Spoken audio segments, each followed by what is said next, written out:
and let's just get right into this review of Issa Rae's Insecure. It's a little bit late because I try to get these up earlier on a Monday because you know it comes on Sunday. This is episode 3. BT Dubs, the lipstick is Smashbox.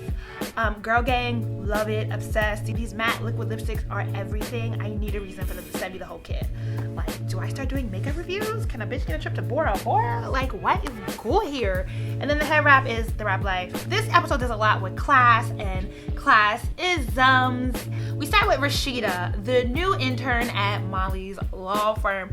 Now, I am trying to let go of my respectability politics as well. So this whole relationship between Molly and Rashida, I really am enjoying this narrative. I know it's only one episode in, but I'm appreciating that it's even being discussed. We do have Molly, an educated, influential black woman working within the white corporate structure. Rashida is coming in as an intern, and it's a nice power dynamic in that one, yes, she's an intern, but she's a summer intern at a law firm, which is still a very big deal. It's not like, oh, this really, really wealthy black woman is a benevolent giver to like this super poor, you know, criminal activity type black woman, which is what we often see in the media. But to call me Dee, like, Rashida, you know, girl, like, the ease at which she kind of shows all herself, is it respectability politics to believe in the necessity of code switching? Is this really just inherent of our race?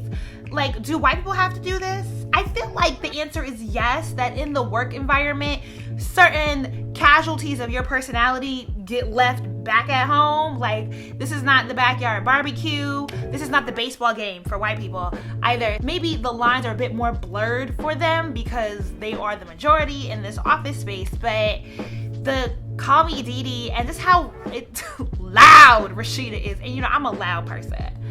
I am loud. But do you really, even if you work in an all black environment, do you get that comfortable with your coworkers? My rule of thumb is no, because it's still work. Somebody's still cutting your check. And when you get fired, let go, that check stop coming in, you don't get the promotion you want.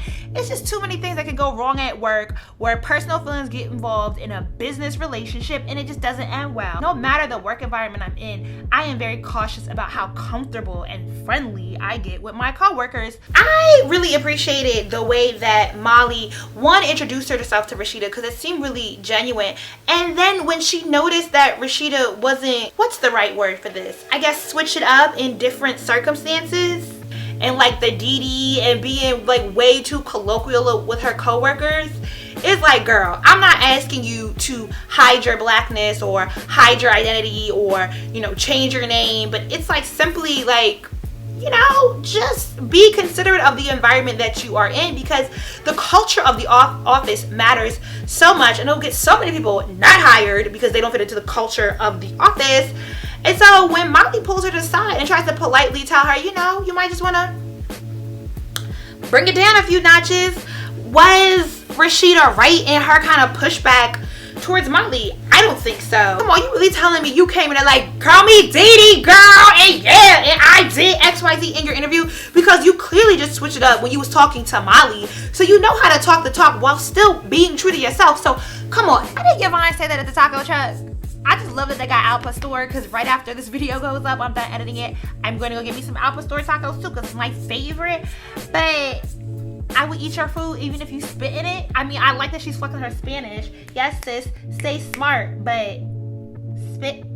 So then we go to a scene that I'm totally like, I low-key think it's a shot at the K's. And you know, I be taking my shots. Shoot your shot, right? But a black sorority house that you are having like a nightcap or like a cocktail party at, grad chapter, because these are grown women, so they are now in grad chapters. Where do they do that at? Maybe in the far west region. I don't know. All I know about the far west region is they are weird. I remember at convention, I believe this was 2010, when the far west rep had finger waves, a head full of finger waves in 2010. Oh wow, how Californian of you. And then Amanda Seales as the bougie black woman. I don't see it, but okay. That was rather forced. But it was the setup for the relationship between Molly and Jared, and then Amanda Seale's character got this bougie Rachel Dolezal ass boyfriend. Like, where you come from? Why do you have so much opinion about black women? Just shut up. And then the doing too much line sister. I mean, we all have. She was thirsty. Girl, a bit overdone, yes, but I got a key. I got to laugh. Jared didn't go to college. Now, do people really give reactions like that? Like, I feel like there is a discussion to be had about black women who pursue higher education, because it's not like Molly just went to college. Molly does have a law degree and passed the bar in the state of California, which is no easy feat, right? So is it unfair to have expectations that your mate should meet you on the education or financial level? But how do you also go about setting that standard? Granted, I did most of my maturation in the city of New York, where I resided for 8 years, and you do meet a lot of people who are very established, very successful, run businesses, started businesses, who did not go to college at all. There are people who, obviously, what is a Mark Zuckerberg, who just dropped out of college, and so there's less of a stigma, I feel like, in New York. But I realized when I went to apply for my MBA, and that whole MLT circuit of people, and then now being here down in the South, that there is a sort of expectation that as a black person you go to college, and it's kind of like so you ain't even taking classes, you couldn't even do University of Phoenix, like, you're not considering it. And then my dude works at Enterprise. Like, he's a great guy and seems to be genuine in his efforts to build something with Molly. Is it wrong? I don't feel like it's wrong for Molly to feel some type way about him not only not having gone to college, but that he's a manager at Enterprise. Because I get it. That doesn't mean you break up with him, though. And so I was kind of lost at how quick Molly is to dead a dude, considering how pressed she is. It might be a question mark. It might be a point of consideration. It might be something you discuss with the homegirls that you trust, but you just cutting a Negro off when he's hitched. I was just thinking about you. He called you because he was thinking about you. Where's the conversation about what his ambitions are? What are his goals? Now, if he working at Enterprise and like he thinks he's balling and he's good and that's it, then okay, this might not work, girl. You can't be that smart and be that dumb. Like that, the scene at the beach where Issa finally goes on the beach trip with the kids. Earlier in the episode, she had overheard her co-workers talking about her. That lit a fire on her ass, and she actually came together on the trip, and the shade she threw back at them was hilarious. Got him! But then when the white co-worker was like, why don't more of them swim? Slavery? Like, how about Jim Crow? Did you watch 13th? Did you see black people getting run off the beach? That ugly couch, though. They brought that ugly couch together. Like, what made them decide? Was it like on sale? They get on Craigslist? Was it a used couch? Maybe that's what that was.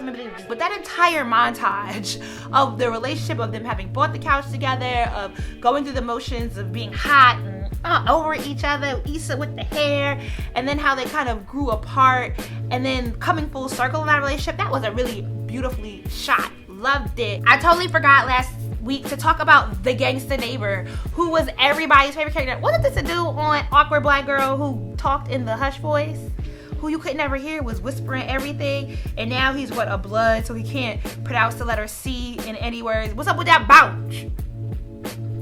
But that's all I had for this episode. Let me know in the comments down below, what was your favorite scene in this episode? How did you feel about the discussion around classism? What did you think about Molly's interaction with Rashida? What was your favorite one-liner? Comment down below. Be sure to thumbs up this video. And if you've missed any other of my reviews of this season of Insecure, there's a playlist. I'll link it right here or link it down below. Deuces!